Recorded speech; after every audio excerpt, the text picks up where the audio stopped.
नमस्कार दोस्तों, स्वागत है आप सभी का आपके अपने YouTube चैनल ऑनलाइन स्टडी टीके में। और आज हम देखने वाले हैं यहाँ पर एनसीईआरटी पर्यावरण कक्षा 5 के उन सभी महत्वपूर्ण प्रश्नों को जो कि एग्जाम में क्वेश्चन उनसे बनते हैं और उन टॉपिक से क्वेश्चन पूछ जाते हैं। तो ऐसे ही कुछ यहाँ पर क्वेश्चन आपके लिए लेकर आए हैं जो कि कक्षा 5 के पर्यावरण से निकाले गए क्वेश्चन हैं। तो चलिए और देखते हैं आज के हमारे एनसीईआरटी महत्वपूर्ण ईवीएस के कुछ प्रश्न हैं। तो फर्स्ट क्वेश्चन की ओर बढ़ते हैं और फर्स्ट क्वेश्चन आता है यहाँ पर। मोहन एक किसान है और उसके खेत में लगी बाजरे की फसल पककर तैयार हो गई है और बाजरे की बाली से दाना अलग करने के लिए मोहन इनमें से किसका उपयोग करेगा। तो यहाँ पर बहुत ही सरल सा प्रश्न है। प्रश्न सरल है कि पर हम इनको नहीं देखते हैं तो हमें ये चीज़ें भी कठिन लगती है। तो इसलिए आप अपना उत्तर कमेंट्स में ज़रूर बताइएगा। और यहाँ पर कौन सा उत्तर इसमें रहेगा। सिलबट्टा है, सूबा पत्थर है, औखली मूसल है या फिर मटकी गिलास है। तो यहाँ पर कौन सा उत्तर रहेगा। तो कहने का मतलब है कि यहाँ पर हमें देखना है कि बाजरे की जो बाली से दाना है उसको अलग करना है और उसके लिए हम किसका उपयोग कर सकते हैं। तो एक जनरली तो हम थ्रेसिंग वगैरह का उपयोग करते हैं पर वो चीज़ यहाँ पर नहीं दे रखी है। तो यहाँ पर एक छोटा सा है जिसे ओखली मूसल, इनके माध्यम से उनको अलग किया जा सकता है। तो यहाँ पर सी विकल्प जो होगा इसमें सही उत्तर होगा। आगे देखें, हमारे अच्छे स्वास्थ्य और आवास के लिए कौन सा स्थान उपयुक्त होता है। तो देखिए, हमारे अच्छे स्वास्थ्य और आवास के लिए कौन सा स्थान सबसे उपयुक्त रहेगा। जहां आसपास कारखाने होते हैं, जहां आसपास पेड़ होते हैं, जहां बहुत आसपास बहुत सी गाड़ियां चलती हों या जहां आसपास बाजार होते हैं। तो सिंपल सा प्रश्न है, यहाँ पर हम कह सकते हैं कि हमारे स्वास्थ्य और आवास के लिए वही स्थान सबसे ज़्यादा उपयुक्त होगा जहाँ पर आसपास पेड़ होंगे, क्योंकि जब पेड़ होंगे तो निश्चित रूप से उनकी जो स्वच्छ वायु है वो हमें मिलेगी और हमारा स्वास्थ्य अच्छा रहेगा। तो इस प्रकार से यहाँ पर विकल्प बी जो होगा वो हो जाएगा इसमें सही उत्तर। आगे देखें, बर्फीले पहाड़ों पर चढ़ते समय पर्वतारोहियों को विटामिन सी और आयरन की गोलियों के साथ गर्मा गर्म चॉकलेट वाला दूध नाश्ते में दिया जाता है। अब ये क्यों दिया जाता है ये हमें देखना है। अधिक तापमान के लिए, घबराहट से बचने के लिए, ठंड से बचाव, स्फूर्ति और शक्ति के लिए या फिर गर्मी से बचाव और ताकत के लिए। तो यहाँ पर हम कह सकते हैं कि जो पर्वतारोही होते हैं उनको विटामिन सी आयरन की गोली के साथ साथ गर्मा गर्म चॉकलेट वाला दूध नाश्ते में इसलिए देते हैं क्योंकि वहाँ पर पहाड़ की स्थिति कैसी है, बर्फीले है, मतलब कि वो ठंडे पहाड़ हैं। तो ठंड से बचाव के लिए और साथ ही साथ स्फूर्ति और शक्ति के लिए इसका उपयोग किया जाता है, ये उनको नाश्ते में दिया जाता है। तो विकल्प सी जो होगा वो यहाँ पर इसमें उत्तर होगा। आगे देखें, हमारे देश में नई फसल आने की खुशी में अलग अलग क्षेत्रों में अलग अलग त्यौहार से संबंधित त्योहारों का समूह इनमें से कौन सा है। तो देखिए, हमारे देश में जब फसल आती है तो उसमें तरह तरह के त्यौहार अलग अलग क्षेत्रों में मनाए जाते हैं। तो निश्चित रूप से यहाँ पर हमें उन त्योहारों के समूह को पहचानना है जिसमें कि फसल आती है और उन्हें मनाते हैं। तो यहाँ पर कौन सा उत्तर हमारा इसमें रहेगा। होली, ईद, गुड फ्राइडे है या फिर मकर संक्रांति, पोंगल, बैसाखी है। बैसाखी दिवाली, पोंगल है, ईद, क्रिसमस, ओणम है। तो देखिए, यहाँ पर कुछ त्यौहार जो हैं, एक एक त्यौहार तो सब में दे रखे हैं, परंतु क्या है कि हमें उन तीनों ही त्योहारों को देखना है या चार त्योहारों को देखना है जो भी समूह बनाया गया है जिसमें सभी पर जो सभी फसल पकने पर आते हैं, नई फसल आने की खुशी में मनाते हैं। तो वो त्यौहार यहाँ पर जो रहेंगे वो रहेंगे मकर संक्रांति, पोंगल, बैसाखी। विकल्प बी यहाँ पर हो जाएगा उत्तर। आगे देखिए, डॉक्टर कहते हैं कि छोटे बच्चों के लिए गाय का दूध बहुत गुणकारी होता है, वे ऐसा क्यों कहते हैं। क्योंकि गाय का दूध अन्य पशुओं के दूध की अपेक्षा कैसा होता है, मीठा व पतला होता है, पतला व ताज़ा होता है, पाचक व पौष्टिक होता है, वसा युक्त होता है। तो देखिए, डॉक्टर यहाँ पर जो कहते हैं तो निश्चित रूप से ये जो दूध होता है गाय का, ये पाचक के साथ साथ पौष्टिक भी होता है। तो विकल्प सी हो जाएगा यहाँ पर उत्तर। यहाँ पर चलिए आगे बढ़ते हैं, अगले प्रश्न को देखते हैं। द्रवों के बहने के गुण को क्या कहेंगे। द्रवों को बहने का जो गुण होता है उसे हम घनत्व, श्यानता, पीएच मान, तन्यता क्या कहते हैं। तो उससे निश्चित रूप से हम कहते हैं श्यानता। और जिसकी श्यानता जितनी ज़्यादा होगी उसमें बहने का गुण उतना ही कम होगा। आगे देखिए, प्लेट में पानी भरकर धूप में रखने के से कुछ देर बाद पानी जो होता है गायब हो जाता है, परंतु गायब हो जाता है, पानी कहाँ गया होगा।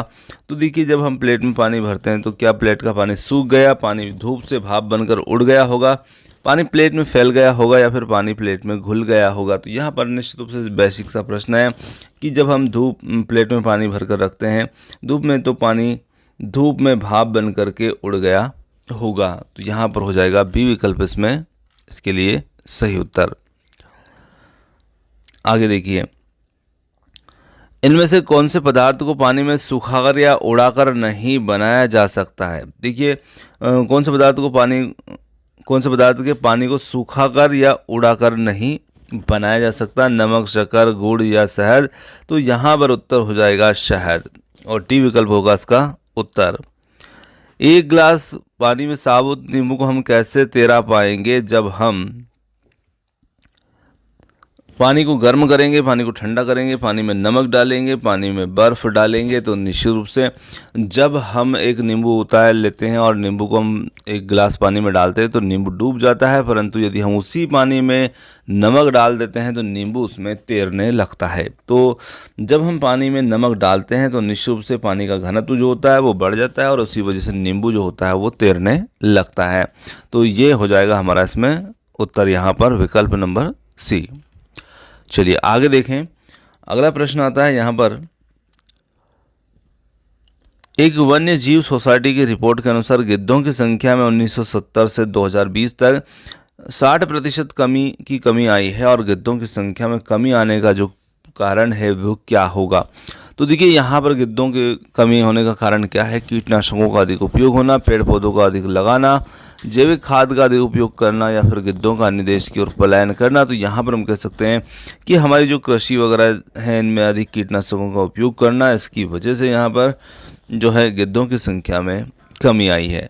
अब देखिए निश्चित रूप से गिद्धों की संख्या में कमी का इस पर क्या फ़र्क पड़ता है। तो निश्चित रूप से जब हम कीटनाशक का उपयोग करते हैं तो उससे हमारे जो दूसरे जीव जंतु होते हैं वो भोजन के रूप में उनका उपयोग करते हैं, और गिद्ध जो है उनको खाते हैं। तो इस प्रकार से उनकी संख्या को ये प्रभावित करती है ये चीज़ें।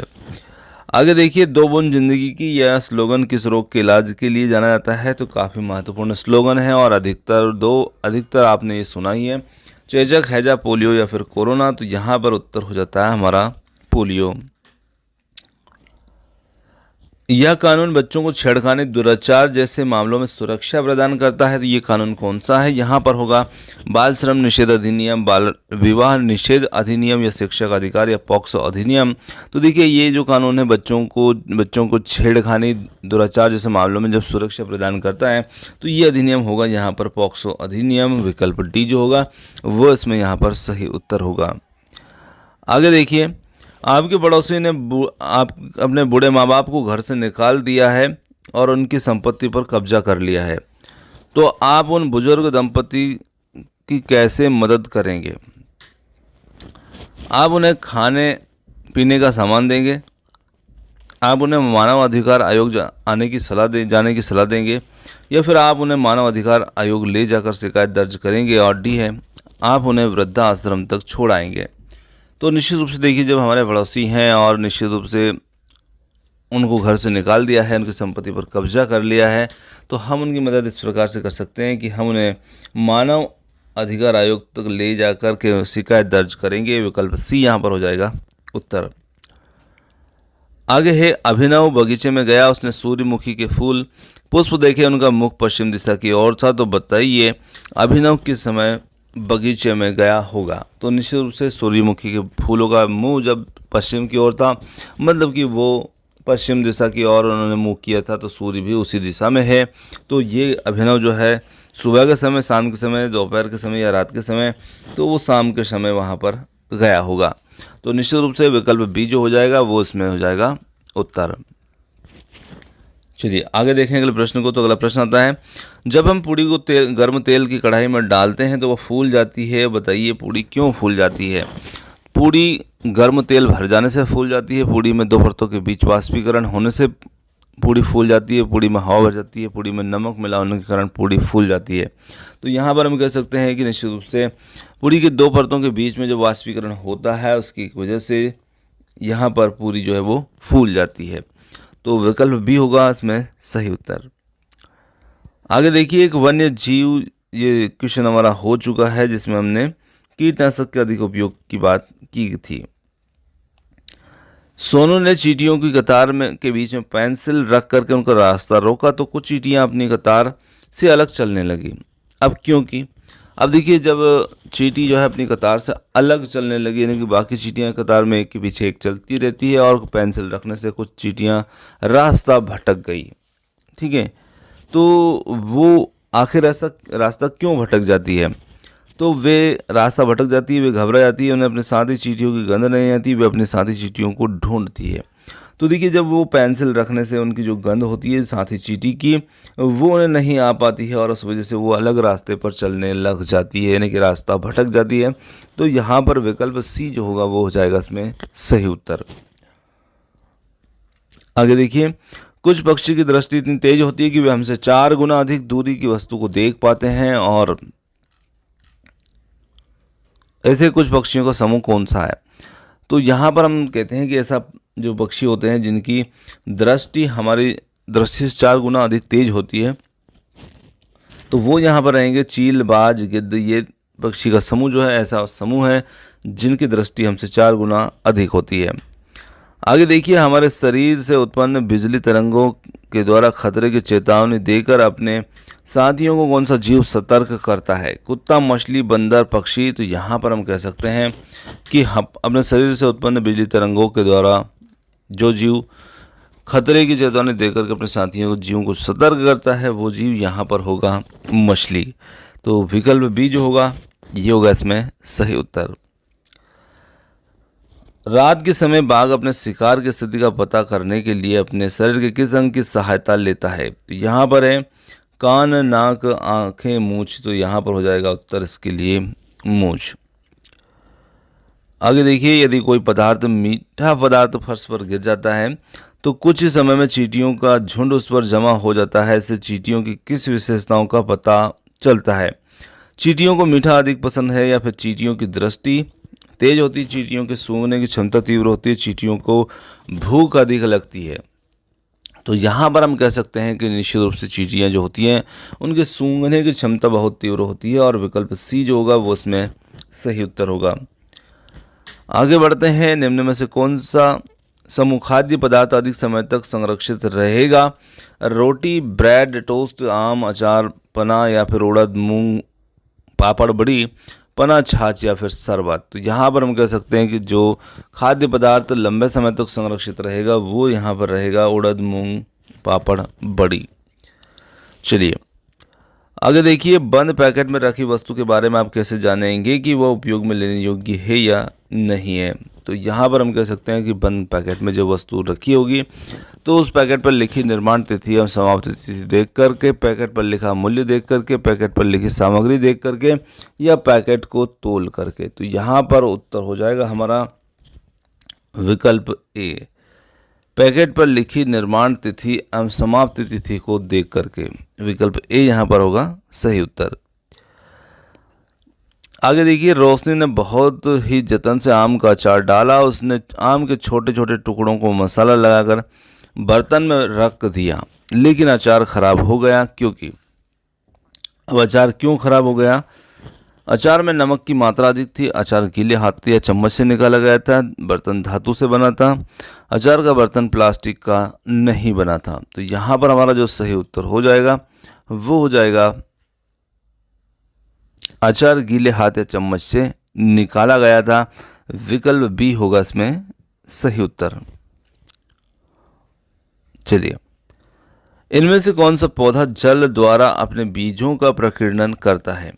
ओक, नारियल, आम, या फिर है कपास। तो यहाँ पर हमारा सही उत्तर जो होगा वो हो जाएगा नारियल। विकल्प बी इसमें होगा सही उत्तर। आगे देखें, कुछ पौधों के बीज पतले और रोएदार होते हैं। ये बीज हवा के द्वारा फैलाए जाते हैं। इस प्रकार के बीज निम्नलिखित में से किस पौधे में होंगे? अमरूद, कपास, टमाटर, या फिर कमल। तो यहाँ पर हमने देखा कि रोएदार बीज होते हैं, पतले होते हैं, तो ये बीज रहेंगे कपास के अंदर, और विकल्प भी होगा इसमें उत्तर। जल ही हमारा जीवन है। जल की बचत करने के लिए नहाते समय आप क्या उपयोग करेंगे? बाथटब, पाइप, फव्वारा, बाल्टी और मग। तो ये बहुत ही सरल प्रश्न है और यहाँ पर जब हमें जल की बचत करना है तो निश्चित रूप से हम ज़्यादा मनोरंजन के साथ न नहाते हुए बाल्टी और मग से नहाएंगे। विकल्प डी होगा इसमें उत्तर। आगे देखिए, पहाड़ी व ठंडे क्षेत्रों में बने घरों की मकानों की क्या विशेषताएं होती है। घरों में अधिक खिड़कियों का होना, घरों में अधिक दरवाजे होना, घरों की मोटी मोटी दीवारें होना, घर में बड़े बड़े टाइल्स का होना।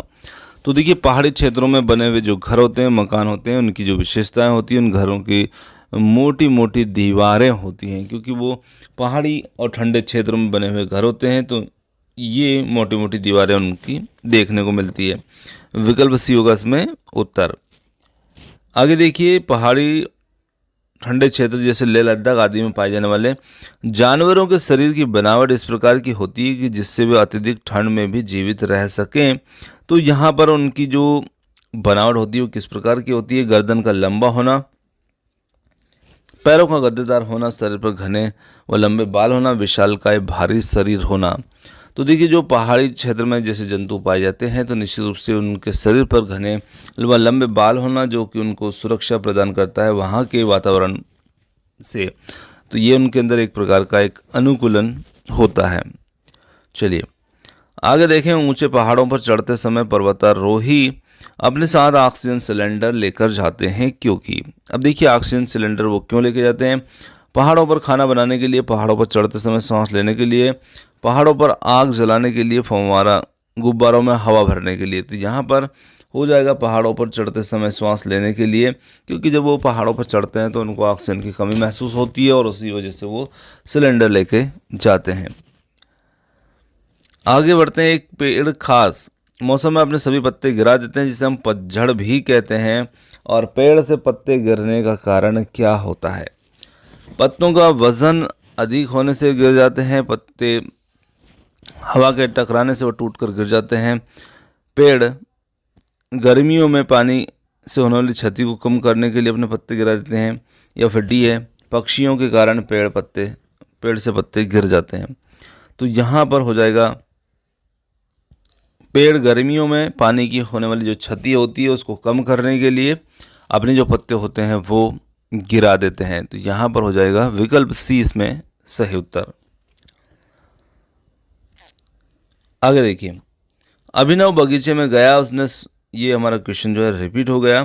तो अभिनव ने शाम के समय पर वो पुष्प देखा था। आगे देखिए, वे लोग जो जंगलों में रहते हैं और जंगल से प्राप्त उत्पाद पर ज़्यादा निर्भर होते हैं, उनके लिए जीवन यापन के लिए उपयुक्त लघु उद्योग कौन सा होगा। तो यहाँ पर उनके लिए लघु उद्योग कौन सा हो सकता है। तो सिंपल सा प्रश्न है, मशीनें बनाना, कंप्यूटर बनाना, इमारतें बनाना या फिर टोकरी बनाना। तो लघु उद्योग जो रहेगा पेड़ पौधों से, वन्य जीव संसाधन से वो टोकरी बना सकते हैं। विकल्प सी होगा इसमें उत्तर। फसल काटने के बाद अनाज को सुरक्षित भंडारण करना आवश्यक होता है। यदि आप किसान होते तो अनाज को कीड़ों से बचाकर लंबे समय तक रखने के लिए आप इनमें से किसका प्रयोग करते हैं। गुलाब की पत्ती, नीम घास का, नीम की पत्तियों का, या फिर नीम आम की पत्तियों का, या फिर नीम की पत्तियों का।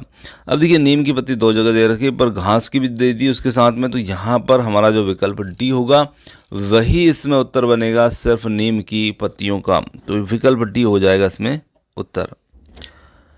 चलिए आगे बढ़ते हैं। 3-3 जमीन का अर्थ ऐसी जमीन से है जिस पर 3-3 रखे जा सकें, 3-3 बीज बोए जा सकें, 3-3 लगाए जा सके, 3-3 जमीन रखी जा सके। तो 3-3 जमीन का अर्थ ऐसी जमीन से जिसमें 3-3 बीज बोए जा सकें। विकल्प भी होगा इसमें उत्तर।